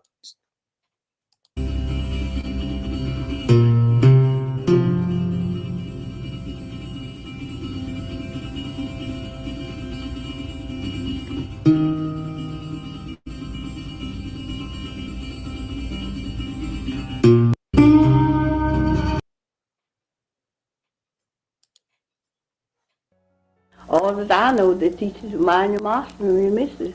Been slaves all our lives. My mother was a slave, my sister was a slave, father was a slave. They treat me nice as they could treat me. And if I want anything, I'll ask for it. I was taught it that way by my old master. These are the voices of former slaves, victims of one of America's greatest crimes against humanity. Listening to them speak and hearing their lamentations does a different level of justice than history books ever could. John Henry Folk was a storyteller and radio show host who in 1941 started doing interviews with former slaves in a project to bring awareness to racism. One former slave he interviewed was Fountain Hughes. Little did Folk realize this interview would be one of his most important. My name is Fountain Hughes. I was born in Charlottesville, Virginia. My grandfather belonged to Thomas Jefferson. My grandfather was 115 years old when he died, and now I am 101 years old. Although many slaves were kidnapped or abducted, Hughes was different. He was born of slaves, as was his father. He didn't know any other life. It's what they call it. We were slaves. We belonged to people. They sell us like they sell horses and cows and hogs and all like that, have an auction bench, and they put you up on the bench and bid on you, the same as you're bidding on cattle, you know. The auction bench was an infamous place among slaves. Here, people would learn not only who their future masters would be, but exactly what price a person could put on another person. Sell the women, sell the men, and then if they had any bad ones, they'd sell them to the nigger traders, what they call the nigger traders, and they'd ship them down south and sell them down south. After leaving the auction, they would be at the whims of their new masters. Of course, when someone is considered to be a piece of property rather than a person, little is done to make them comfortable. Deplorable living conditions, tattered and worn out clothes, and sometimes a bare minimum of food were all that slaves were given. Colored people didn't have no beds when they were slaves. You know, slept on the floor, pallet here, pallet there. Just like a lot of wild people, we didn't know nothing. Didn't like to look in no book. Often, the slaves were only dressed in what they showed up in, made mostly of rag and cloth. The lucky ones may have had a pair of shoes or some denim. So I never wore no shoes until I was 12 or 13 years old. And now people put on shoes on babies, you know, when they're month old. I don't know. Put shoes on babies just as soon as you see them out in the street, they got shoes on. Not much attention was given to the slaves' diet. More times than not, they would only have things like soups or stews made from the scraps of the master's dinner. Wooden trays, dug out, you know, all about that long.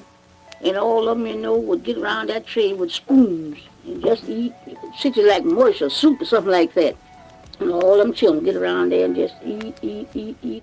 Slaves had no weekends, no holidays, no days off. Each day was filled with nothing but work and meeting the needs of the masters. Night never comes out. You have nothing to do. Time to cut tobacco. If they want you to cut all night long out in the field, you cut. And if they want you to hang all night long, you hang tobacco. It didn't matter about your being tired, you're afraid to say you're tired.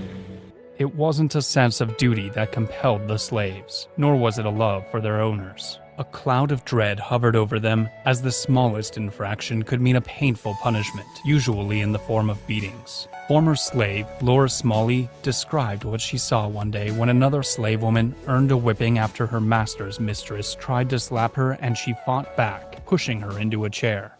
But I think that poor old woman cat in the peach orchard and whipped her. And, you know, just tied her hand this way, you know, around the peach orchard tree. I remember that just as well, looked like to me, I can, and round the tree and whipped her. And well, she couldn't do nothing but just kick her feet, you know, just kick her feet. But it just had her clothes off down to her waist, you know. Just didn't have her plumb naked, but they had her clothes down to her waist. And every now and then they'd whoop her, you know, and then snuff the pipe out on her, you know. She snuffed pipe out on her. You know, the embers in the pipe. Where you ever see the pipe smoking. Blow them out on her? Mm-hmm. Good Lord. Mm-hmm. Even though slavery was a practice in which evil was free to roam, there were still some owners who aspired to be better, treating the slaves with more dignity and decorum. Having a master who would speak with kindness, show courtesy, and treat them as humans was among the most coveted things any slave could ask for. They treat me nice as they could treat me. And they all treat me nice. All the white folks had known that they treat me nice. And if I want anything, I'll ask for it. I was taught it that way by my old master. Don't steal, don't lie, And if you want anything, ask for it. Be honest in what you get. That's what I was raised up with. Even though the masters would preach honesty, they were still not very trusting. Simply going out, It was putting even a on the orders of the cigarette out of her. master, Oh my required a God. number of steps. Now, I couldn't go from here across the street, or I couldn't go to nobody's house without I have a note or something from my master. And if I had that pass, that was what we call a pass. If I had that pass, I could go wherever he sent me, and I'd have to be back. You know, whoever he sent me to, they'd give me another pass, and I'd bring that back, so to show how long I'd been gone. With the passage of the Emancipation Proclamation, the slaves were free, but only by degree. They weren't truly as free as they thought. Union soldiers, who slaves once thought of as liberators, would sometimes pass through and not give a second thought to the people they helped to free. I remember when the Yankees come along and took all the good horses and took sold all the meat and flour and sugar and stuff out in the river and let it go down the river. And they know the people wouldn't have nothing to live on, but they done that. And if you was cooking anything, eating that for yourself, and if they was hungry, they'd go and eat it all up, and wouldn't get nothing. They'd just come in and drink up all the milk, and just do as you please.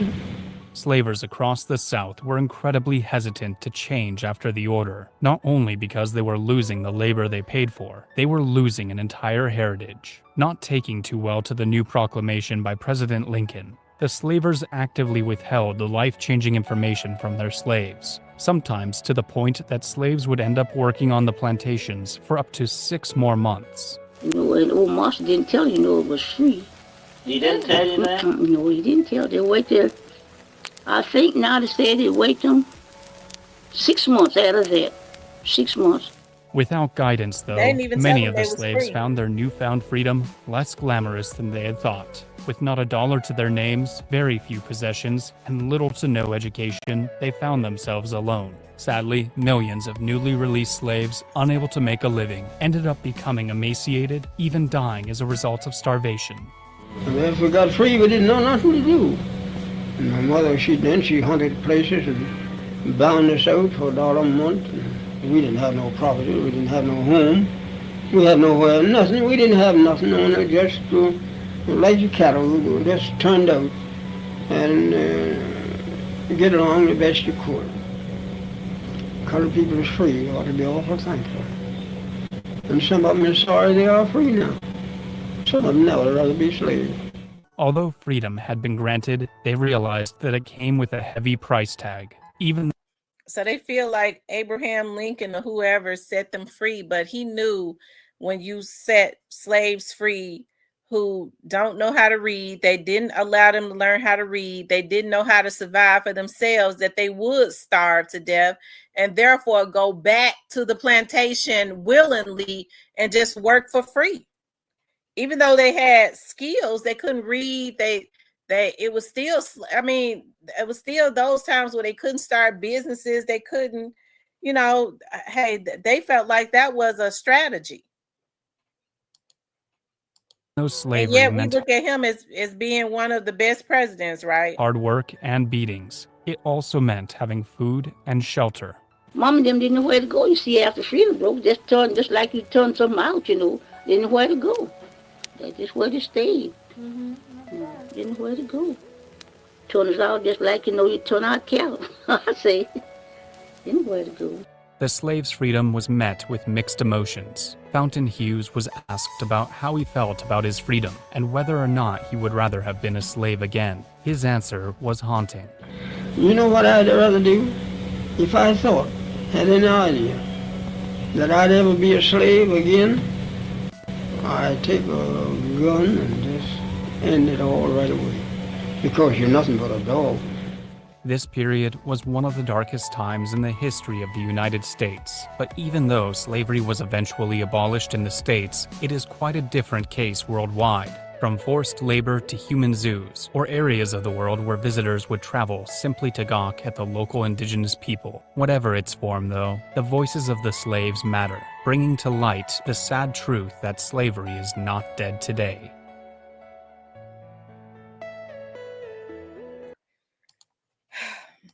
Don't y'all see? We're living in modern day slavery now, you know. Hey, but even back then, those slaves had some type of determination. They had some type of determination, and selling them was a strategy.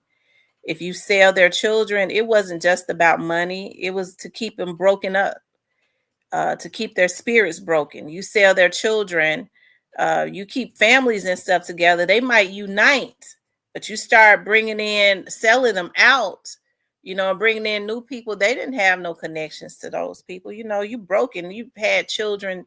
Now they're selling your kids off that you're never going to ever see again. You know, it's about keeping the spirit broken. That's why I don't deal with people that like to try to say things to try to keep a person's spirit broken. It's if they can mess with their mind and your spirit, they got you. It's sad. It really is. But I love learning about our history. I do. And I didn't get on here I just got on here because I didn't get on here last night. You know, yeah, psychological warfare, absolutely. You know, but hey, this has been good for me too. Yes, indeed. So, and I got on here early.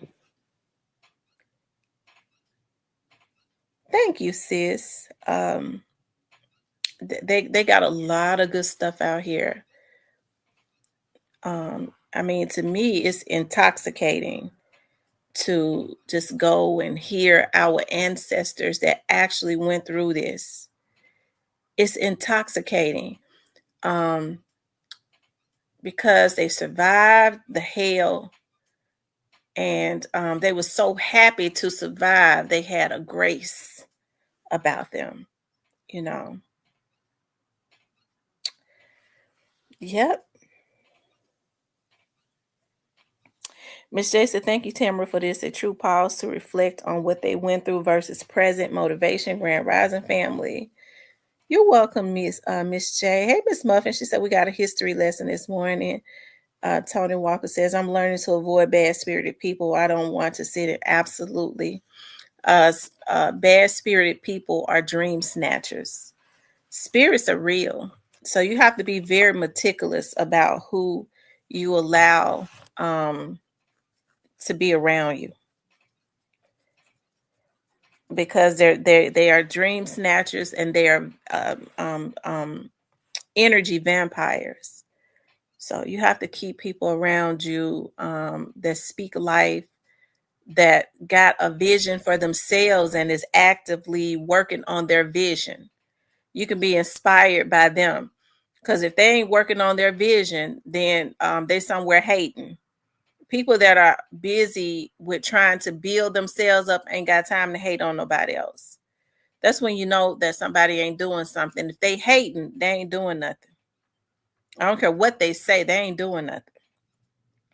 And I think these are pivotal moments and times. We cannot afford to be around people that drain us.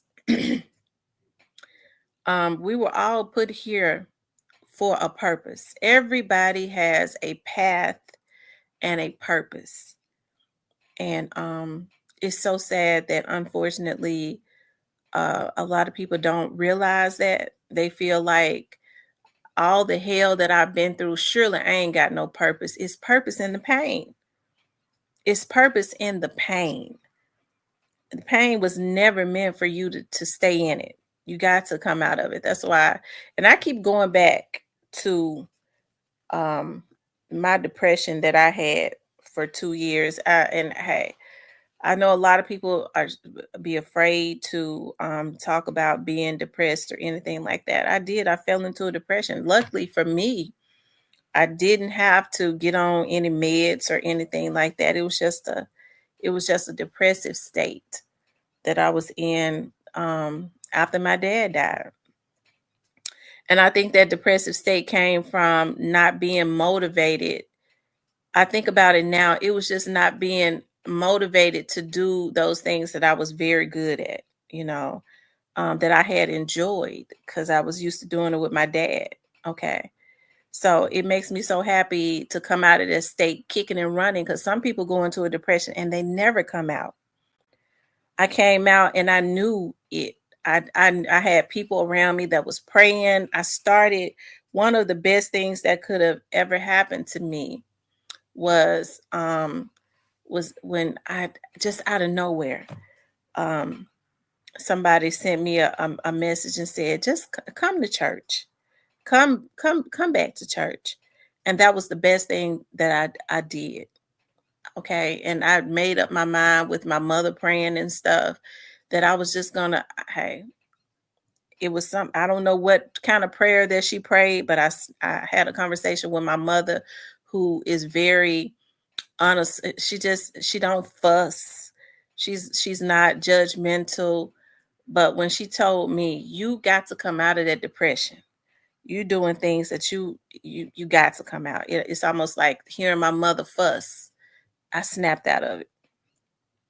So that was just the Spirit of God. And I'm in her prayers, because I tell people all the time, I don't know what kind of relationship that my mother has with God, but I've never known a prayer that she has sent up that was not answered. I've seen where, I've just seen some things where I know that she has a divine connection with God. We all do. But she is very comfortable in her connection. Like for so many years, like my mother has gotten up and go to the end of her bed and sit in her chair and start praying. So that's her connection. I think just being dedicated to having a connection with God, with the Creator, right? And being confident in that. So yeah, it's those prayers that get us all through, those prayers that God honors. That's right. She got a prayer through for Hitta. When Hitta called me, Hitta, you don't mind me, I'm not going to, when Hitta called me, Hitta was like, Tam, I need for you to, he said, I need you to pray for me. He said, I need your mama's prayers. That scared me. I said, what's going on? I said, what's going on? Because I never heard him like that before. I said, what's going on? And when he told me, I got right off of the phone and I called my mama. Okay. I called my mama and me, my mama, and Diane. I told Diane said, well, I'm getting ready to start praying too. But my mama said, I tell you what, I could see, I heard my mama, she got up. She said, I tell you what, you tell him that I said that he keep his mind strictly on God, no matter what the doctors say. This is his time to keep his mind on God, no matter what. Keep his mind on God. And she said, I'm getting ready to pray. And that's what she did. That's exact. She got right on up. I don't know what it is about sitting in that chair at the foot of her bed, but that's where she goes to. And I prayed for him too before he got off of the phone. I said, well, wait a minute. We get ready to touch and agree right now, because we could already start sending them warring angels right now. Because sickness is not of God. And any spirit that thinks that has been dispatched or think that it can attack you is illegal. It is illegal. So we send it right now back to the sender, or, we just send it back to the pits of hell. Okay. Because I said, well, whatever it is, Hitta, we already know that it's curable. And when he got to talking, I said, well, we already know it ain't no cancer, because it's illegal for cancer to anything to enter your body. It's illegal, because God says, I came to give you life and give you life more abundantly. And that's what we stood on. That's what we agreed on. And we came into agreement, because God says, where 2 or 3 agree. I will be in the midst of that. So he was already in the midst of it before the doctors ever even said anything. He had already sent forth the healing. And that's what it was. Right? That's exactly what it was. And what happened? He right on back at home and back on YouTube. Okay? Because the prayers went forward, we came into agreement, and it was illegal for sickness of any kind to reside. It had to go. It had to. It didn't have a choice.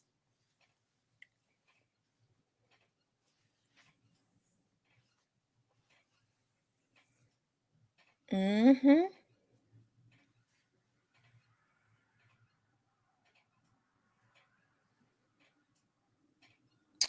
I'm gonna tell y'all something. When I first started going through that depression, I was staying at my mother's house more than I was staying at home. And it was because even though my room and stuff, my room is still at my mama's house. I would go to my mama's house, and I would have to sleep in the bed with my mom. But I slept in the bed with my mama for so many years, y'all. Even though I had my own room, I'm gonna tell y'all when I stopped sleeping in the bed with my mama. Because when I had my baby, when I had my oldest daughter, me and my oldest daughter would sleep in the bed with my mama. So they was like, "When is you gonna sleep in? Why y'all all crowding in your mama bed?" I said, "Because I need to sleep in the bed with my mama. That's why." And so my daughter was like 7 months old, and she fell out of the bed. I was like, I'm gonna start sleep because my sister started getting in there too. She was coming out of her room, and it was like, "Why all of y'all crowding in that bed with your mama?" I said, "Well, I guess it's too many of us in here now. I'm gonna just go and start sleeping in my own bed. Me and my baby, we're gonna sleep in my room because we always had our own rooms." And even like now, like when I spend the night when I was going through that depression, I would stay at my mama's house and not sleep in my room. I needed to sleep in the bed with my mama so I could be up under her energy. Tony said, "Devil thought." I'm telling you, ain't it something when the devil get tricked? The devil think he have you, and then he realized that God is God. Sweet Tea, we got to do brunch downtown one weekend. Esco. Is that a restaurant, Esco? And for some reason, I never heard of Esco.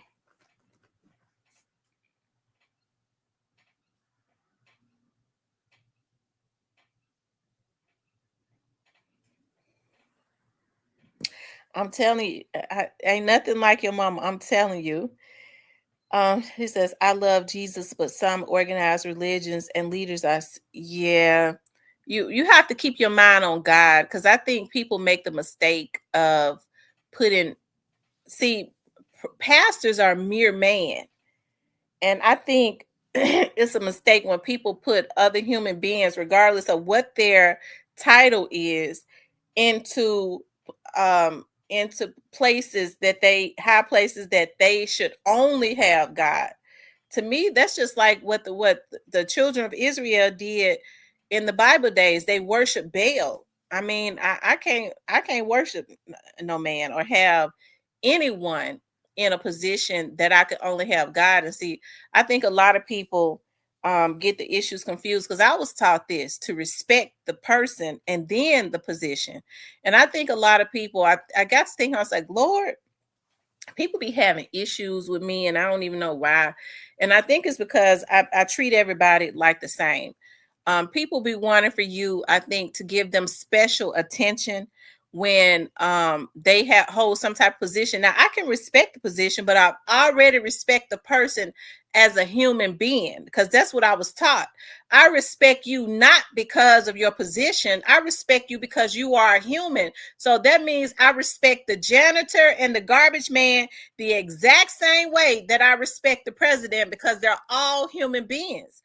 I think that's where people that's where me and a lot of people are different. Okay, well, I'm gonna suck up to this person. I'm gonna respect this person more because they probably can do more for me. No, I already respect you because you are a human being, and whatever is for me, God gonna touch the heart of God says he touches the heart of the king to turn his heart to make him do whatever it is that needs to be done anyway. So if it's for me, it might not even come through whoever you're kissing up to. It could come through the garbage man. Okay. So you just never know. So that's why I always say I respect the man, the human, and then I respect the position. And if you ain't shit, I don't respect you. Period. I don't care what your position is, because you a jacked up human.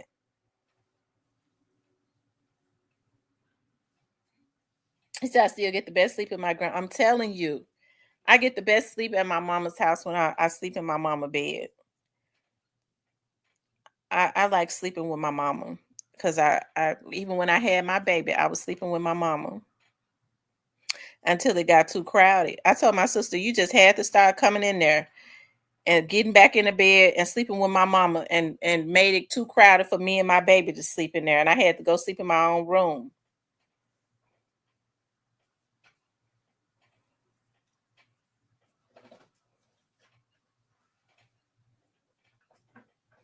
When my sister spend the night with my mama now, she'll sleep in my mama room with her.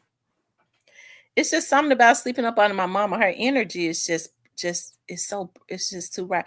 And I think it's because she be constantly, like, she sleeps real light. My mama is just like me though. My mother can hear in her sleep.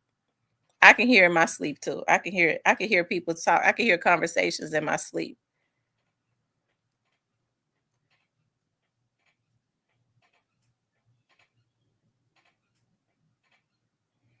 Cause it almost be like I'm dreaming, but I can hear conversations. But I don't know, not like my mama though. My mama, you be thinking my mama sleep, and she be snoring and everything, and she could tell you everything you said.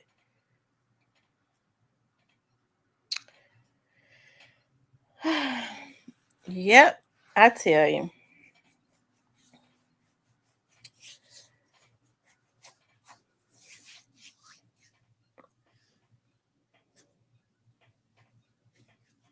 Oh, there's 2 Chainz. I didn't know 2 Chainz had a restaurant in Memphis.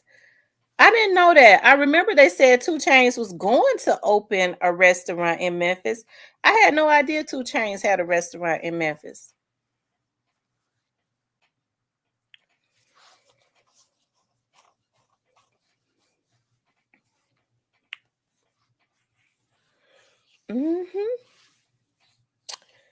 So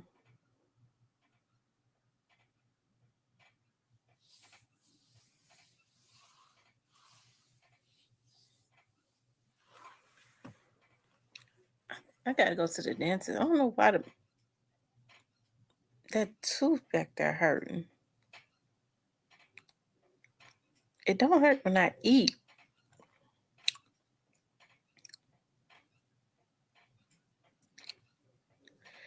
It could be my sinuses that make my jaw hurt. Anyways, y'all, let's see. What do I have to do today? Today is my last day off. It's my last day off. I need to hang up some stuff on the wall. I got me some cute little stuff from Burlington. I got some Christmas gifts from Burlington. Yeah, I was able to find some really cute real crystal at Burlington. I'm gonna give out for Christmas gifts. And they look like little jars you put candy in. They're so beautiful. And and what else I need to do today?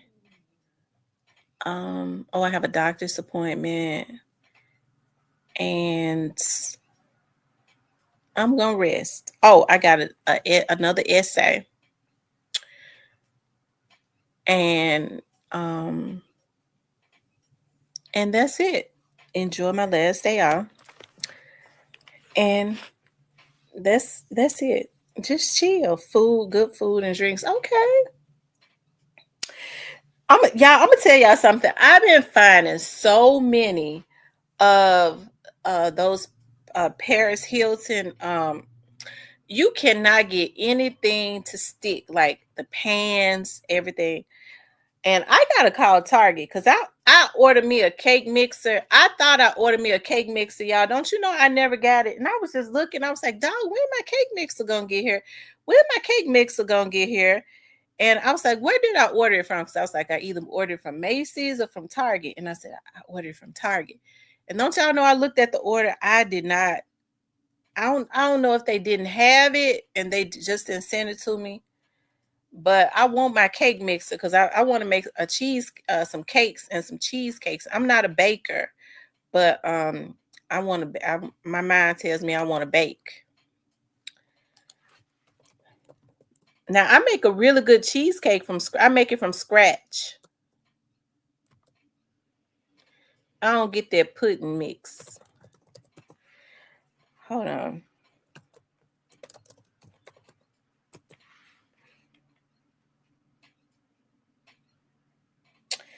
Oh my God, it is gone back up. It is gone back up. It was $40. I know that I ordered this. I thought they must didn't have it. Y'all look, this is the cake mixer that I ordered. And for some reason, they didn't send it to me. They must didn't have it. They should have told me they didn't have it.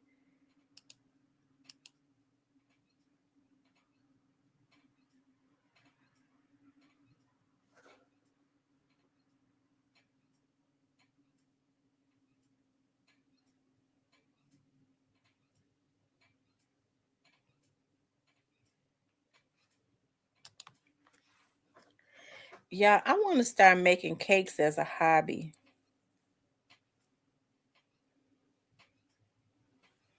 I am short. I am short. I'm short. I thought I was 5'3". I went to the doctor. He said I'm 5'2.5". I said, I know darn well I ain't no 5'2.5". Listen, hey, Roscoe, hush. So, but both of my daughters are so freaking tall. But my mama 5 feet though.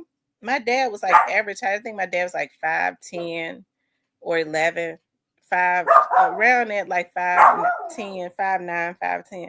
My mama is 5 feet. My mama is 5 feet.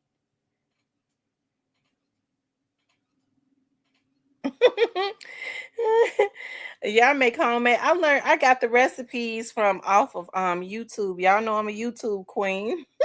I get all my recipes. So I learned how to make cheesecakes by looking at because my mama, when she would make them, she made them from the box.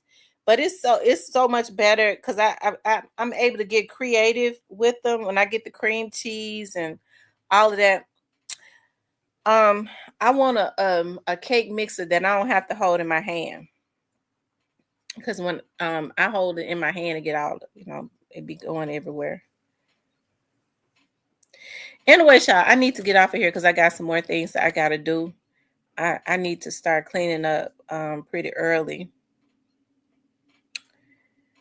so that I can go to my doctor's appointment. And yeah, I'm scared to get a cake mixer from Temu. I'm scared to get one from Temu. It might not be no good. Yeah, they got cake mixers on here for $400. I would never.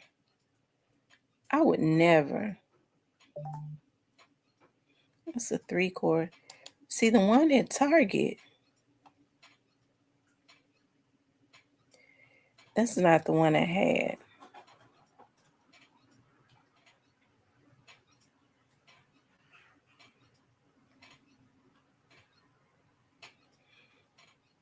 I could never. I'm not even going to pay no $200 for no cake mixer. I'm not paying $200 for no cake mixer. I'm not paying no $100 for no cake mixer. I want to pay $50 for one because they be going on sale. I probably need to wait until after Christmas to get one because they'll probably all be on sale. But I mean, how am I going to? I'll just have to use the cake mixer I got that I hold in my hand. And the thing broke on it. I don't know how it broke. It falls out. That's why I don't want it no more. Anyway, y'all have a good day. Make sure you guys please like, share, and subscribe. Be safe. I love you guys. I'll talk to you later.